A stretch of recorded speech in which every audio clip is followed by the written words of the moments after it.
So how many technicians do we have now that haven't sat through this before? How many new ones are there out there? Quite a few. So, zoonotic diseases. Does anybody know what zoonotic diseases are?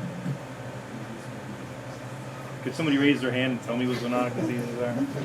Bob, I'm not going to pick on you because you used to work with zoonotic diseases. All right. Diseases that can be transmitted between animals and humans. Right. They're diseases that are typically found in animals that have the ability to jump into humans. So the typical example we give, and the one we're most concerned with in New York because there's so much of it, is rabies. Right? Rabies is a viral disease. In New York, it's typically found in bats and raccoons, but it has the ability to go from a bat or a raccoon, either through a bite or through cutting yourself when you're messing around with a carcass, into people. And in people, it's almost invariably fatal. All of you, however, should have pre-exposure rabies shots before you deal with any mammals in New York. And that gives you some protection, which I'll talk about a little bit later.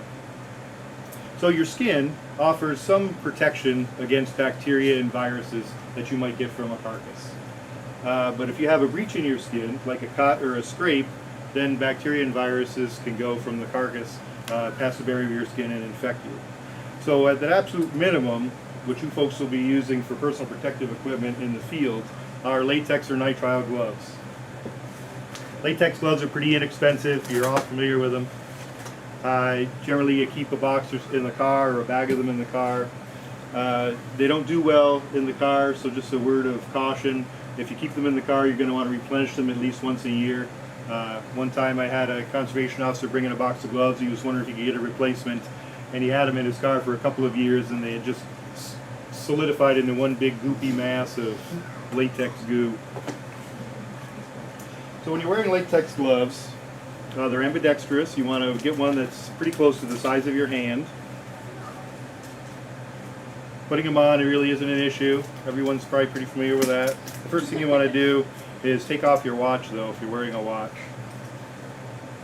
because you don't want to unnecessarily contaminate something if the glove doesn't cover your watch. Now, while you have these gloves on, these are protecting your hands and your skin from bacteria and viruses and prions or whatever else is on these carcasses that you're going to pick up. But they don't protect you from transferring that material from the outside of the glove to your face if you're rubbing your eyes, you know, if you're picking your nose, or if you're smoking a cigarette, or if you're picking up a pencil or a pen to write some stuff down on a data sheet. You're contaminating potentially the pencil and the piece of paper, the tag that comes with it. If you're using a pool vehicle, you could be, and you move the vehicle or you're messing around with the vehicle, you could potentially contaminate the door handles, the steering wheel, the gear shift lever, and then the next person that comes to use that vehicle has no idea what you were doing, and they could potentially be exposed to what you have. So a word of advice that I give is to people when they're wearing latex gloves is to pretend that they've got something on them really gross that you don't want to get inside of your body. So the one I always use is Ebola, because people are scared crapless of Ebola and they don't want to get Ebola. So if you always think that you've got something on these gloves that you don't want to get on your face or on your equipment, it'll keep in mind that you don't want to touch things unnecessarily that you could recontaminate. See, right now I have an itch on my face and I almost scratched it, but I remembered that I had Ebola on my finger, so I didn't do it. So it works. So now I'm going to show you how to take them off. And it's very important when you're taking the gloves off that you don't contaminate your skin with whatever Ebola might be on the glove. So I'm going to show you the easy way to do it without contaminating your clothes or your arms. So you grab the latex glove kind of at the heel of your palm with the one hand, and you want to kind of point it down towards the ground. You don't want to have it pointed at your coworker while you're doing this because it has the potential to snap. Some of the Ebola could be really juicy. Some of it you might not even see. There could be blood on there. So you want to aim it down, grab the glove like that, and slowly pull your hand out while you kind of grab that glove in the other hand and roll it up into a ball. Then you're going to take your clean hand that hasn't been contaminated. You're going to put it under the cuff of this glove. And this does get challenging when it's sweaty, when you're sweaty in the summer. Grab it under the cuff like that, and then do the same thing, pointing it away from yourself, pulling that one off, inside out, and then you collect it in your hand, and if everything goes well, your hands are uncontaminated, and the outside portion of the glove, which was the inside portion, is also uncontaminated. And then you can take that and you can put it in the bag with the carcass that you've collected. Make sure that you don't leave it on the ground near the place where you picked up the animal, because that's littering. It also could potentially be regulated medical waste. And the first thing you want to do after you take the gloves off is to wash your hands thoroughly with hot soap and water. You guys carry hot soap and water in your vehicles? Region 4 probably does. They're a rich region. If you don't have soap and water available, the next best thing are these alcohol-based hand sanitizers. So you should always have some of that with you too. And this is the first thing you want to do after you take those gloves off. Now I've seen technicians, and I've seen people in our own lab back in the old days, not now, but back in the old days, you know, that wouldn't do this. Well, actually, they didn't even wear gloves. And then the next thing you know, they give it the old, this is their decontamination method here, which isn't really that effective. And then the next thing you know, they're at the drive-in at Burger King ordering a Whopper, and they're eating a hamburger with hands that they just kind of wiped off on their pants. There's a lot of products you can use in addition. These come in many brands, but most of them are pretty good. They claim to kill the 99.9% of bacteria. There's wipes that you can use to wipe your hands. They have germicidal materials on them. These are nice because you get that scrubbing action also. After you use the alcohol wipes, at your earliest convenience, whenever possible, pull in the Stewart's or whatever and wash your hands. Stewart's have pretty clean bathrooms, although some places you might end up dirtier than when you went in. But not Stewart's. Stewart's is my favorite. So latex gloves is the minimum amount of personal protective equipment you're going to use. There might be situations where different gloves would be useful. So if you were going out and investigating a bird kill, like let's say there's a lot of geese or turkeys reported dead in a field, you might want to wear a heavier glove that would give you a little bit more abrasion resistance. You know, if you're picking up a lot of carcasses, if you're dragging deer around any distance, these heavier gloves might be a little bit more comfortable, but they're going to give you a little bit more puncture resistance, a little more abrasion resistance. And these come in rubber like this one. There's nitrile. In the future, on my work plan, you folks, I'm supposed to be coming up with an order sheet for personal protective equipment, and you guys will be ordering all your personal protective equipment through me. You'll be filling out a form, hopefully that Ashley or John are going to make up for me in the near future. So my work plan looks like I actually did some work. Kevin? Yes, sir. You mentioned nitrile and latex, and you demonstrated latex. Is there a disadvantage to not using a latex glove and using a nitrile for the thin glove? Well, all of the gloves, either latex or nitrile, come in different thicknesses, right? So some... But for the box you're carrying around in your vehicle? For the box you're carrying around in your vehicle, I'd go with like a mid-weight glove. But it's a nitrile as effective as it is. It's a little bit different. The texture's a little bit different. You know, as you know, some folks are allergic to latex, right, and then they have to use nitrile. I've just never developed a latex allergy, so I don't have a lot of experience with nitrile. But the ones that I've ordered and tried on, the texture's a little bit different, but they work the same way. Some of them are a little bit less stretchy. If you don't have the fit right with both of these, if you wear a glove that's too small, it's going to be fatiguing after a while because your hands is like a little exercise machine for your hands every time you're moving. Conversely, if the glove's too large, and if you're doing any kind of necropsy work, you got the long fingers sticking out, and it's hard to like tie knots or use a scalpel without cutting the tip of your finger off. So you want to have gloves that are pretty close to the size that you're supposed to have. If you're doing any kind of work with pesticides or oil birds, a lot of pesticides will go right through your skin and into your system. So if you've got a situation with a lot of dead songbirds in a field and you think there might be a pesticide involved, you might want to wear a thicker PVC glove or at least a thicker nitrile glove. If you're picking up something like a porcupine, latex gloves aren't going to protect you from the quills. The quill's going to go right through that. So you might want to use, I mean, these are inexpensive leather gloves. I think we get them for like $4 or $5 a pair, and we kind of treat them as disposable. They're made in China, which is a terrible thing to say as Department of Environmental Conservation, but we can't really disinfect leather. So after we use them, we would just get rid of them. But these would give you some protection from a porcupine. And if you're dealing with live animals, there's other gloves available to protect you from bites. This would protect you probably from at least a coyote bite. Wouldn't be able to bite through this. So one of the pathways for disease, viruses, and bacteria into your body is through your skin. And we've kind of covered that with the gloves. Another pathway for viruses and bacteria to get into your body are through mucous membranes. Mucous membranes are your eyes, your nose, your mouth. There's a couple other ones, but they're usually not an issue in picking up carcasses.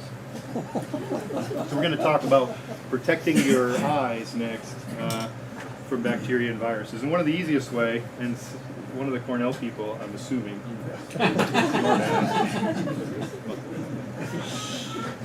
these are the face shields we use for chronic wasting disease collection, tissue collection, and these are great for use in the field. They come individually packaged. They're very lightweight. You put one on, and it's just like a piece of acetate, and it's crystal clear. Does it look better than my regular mustache? Probably not.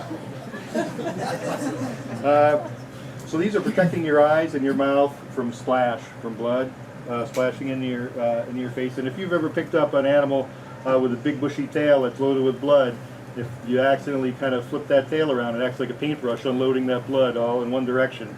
And I accidentally did that to poor Joe Konevsky once, and he was very displeased. That's how I learned that. These are problematic in the rain and the wind, but they're very good, if it's calm out or inside. Another option are safety goggles like these with sides on them, and these will can go right over your glasses, and they'll protect you a little bit from blood going in and out.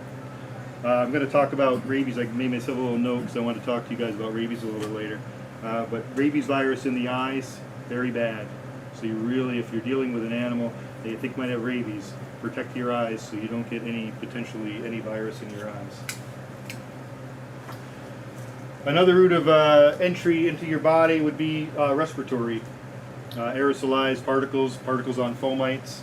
If you're ever doing avian influenza surveillance, we're gonna practice that later. We're gonna take some swabs for some geese for avian influenza testing. You're going to want to wear at a minimum an N95 mask like this. They come in many different styles. The thing to remember is N95. This one has an exhalation valve so that it doesn't clog up your glasses if you're wearing glasses. The one we wear in our lab is this one. Oh. All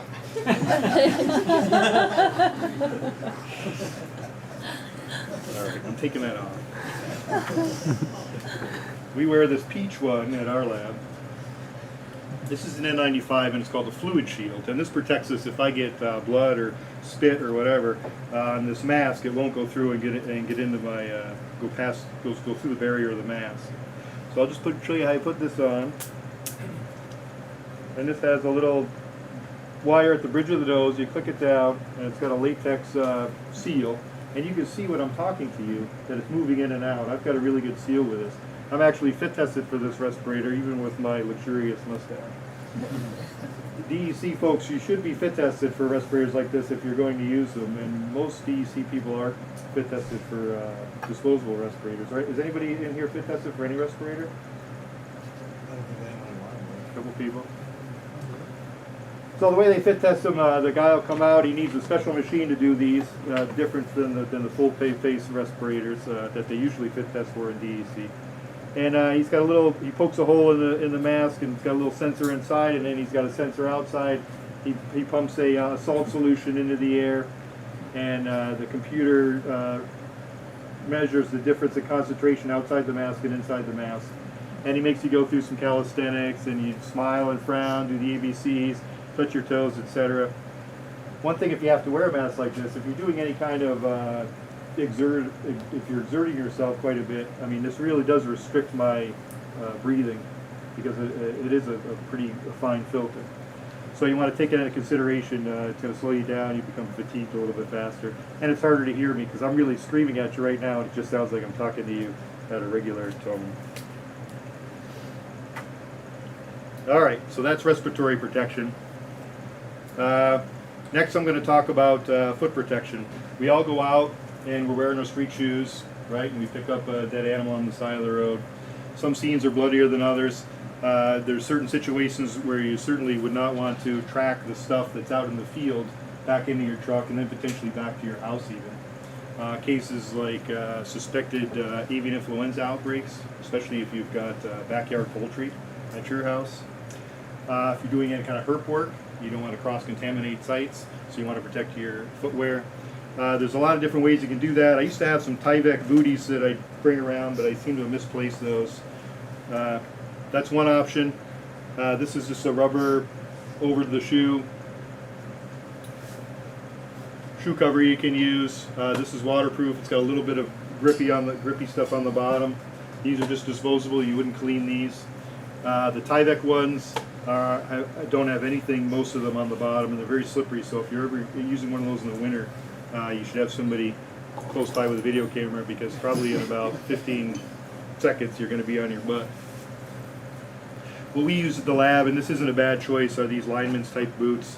These cost about 20 bucks. They're fairly durable. They've got a nice traction type sole on the bottom, which is a plus and a minus. It's a plus because it helps you not slip around so much, but it's a minus when you're disinfecting the boot. You've got to get in all these nooks and crannies here on the bottom for disinfection. Clothing, you don't want to bring back things on your clothes. So if you're doing something other than just like picking up a dead skunk on someone's yard, where you might have to move around a deer carcass, or you might get something on your clothes, you're going to want to protect your clothes. Options include, this is the old style coveralls. This is just made of cotton. You put this on, and this will protect you from dirt and hair and some things like that. But blood's going to be an issue with something like this. These are typically taken off on site and then laundered in bleach. We don't have a laundry service where we are, so we use a lot of disposable stuff, and we use a lot of Tyvek. And Tyvek makes pants, so if you just want to protect your pants, you could wear some Tyvek pants. I wear these over my scrub suit when I'm doing like a forensic bear. Sometimes the bears and I get pretty intimate over time. These necropsies can take hours, and you know, if you get blood on this, it's good for occasional blood splashes, but if you get anything on there prolonged, eventually it'll soak through this and into your clothes. So they come in pants, they come in jumpsuits. I mean, there's any number of things you could use to protect your clothing. These are nice. This is just a very small, lightweight polypropylene procedure gown of sorts. And this is made of plastic. This is waterproof, and you could just put this on to protect your clothes, and this will protect you from blood and anything, as long as it doesn't puncture through it. With these Tyvek suits, Tyvek pants, and certainly these in the summer, very hot. So if you're doing something outside, you're going to do some exertion. I mean, you put one of those Tyvek jumpsuits on in the summer, and you can lose a couple pounds in short order just in sweat. So that's something to consider, fatigue. And readily available are these procedure gowns that we use in the lab. These are a little more lightweight, a little bit cooler, but not terribly cooler. They go on like this. We wear these every day. We picked blue because it matches my eyes. Makes it hot.